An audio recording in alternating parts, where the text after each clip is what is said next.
नमस्कार। आपने कभी सुना होगा कि हरि का भजै सो हरि का होई। जो भगवान का भजन करेगा वो भगवान का है।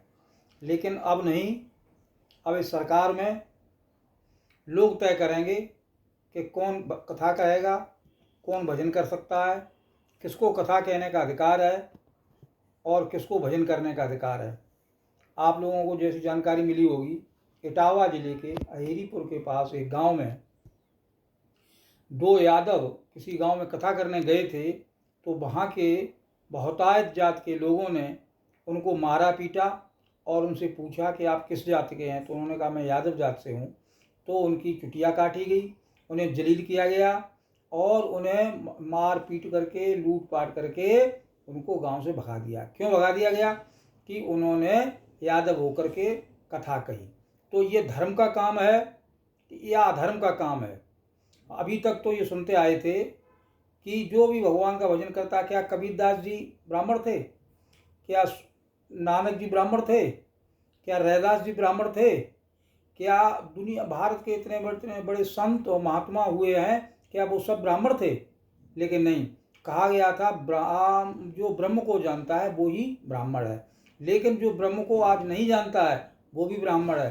विद्वान किसको कहा गया था? विद्वान कहा गया था कि जो ब्रह्म को जानता है और जो पंडित है, प्रकांड विद्वान है, उसको विद्वान को पंडित कहा जाता था। लेकिन आज शराब पी रहे हैं, मांस खा रहे हैं, दुराचार कर रहे हैं, लेकिन किसी अगर जात में पैदा हो गए हैं तो सभी लोग उनको प्रणाम करिए और वो ब्राह्मण है, वो पंडित है।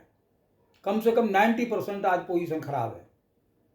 तो ये देखिए ये कितना ही जघन्य और अपराधजनक कार्य है, और ये कानून के पर्पज से, संविधान के पर्पज से भी ये बहुत ही गैर कानूनी है।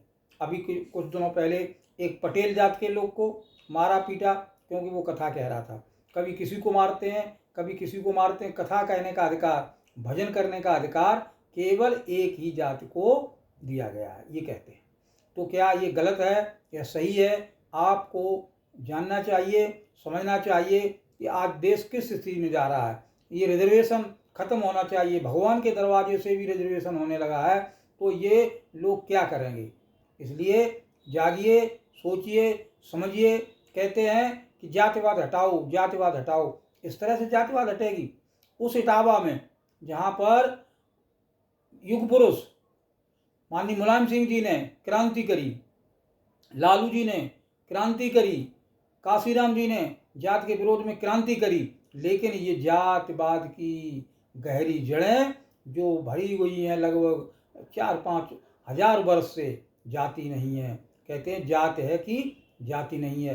ये अपमानजनक कार्य है। इस तरह से अगर सभी लोग करने लगेंगे कि यादव के गांव में कोई ब्राह्मण कथा कहने जाएगा तो उसको अपमानित किया जाएगा, जाटव के गांव में अगर दूसरी जाति का कथा कहने जाएगा उसको अपमानित किया जाएगा, तो भारत का ये धार्मिक कार्य पूर्णतः बंद हो जाएगा। इस तरह से ऐसे लोगों के खिलाफ कार्रवाई होनी चाहिए। और आपकी क्या सोच है आप बताएं।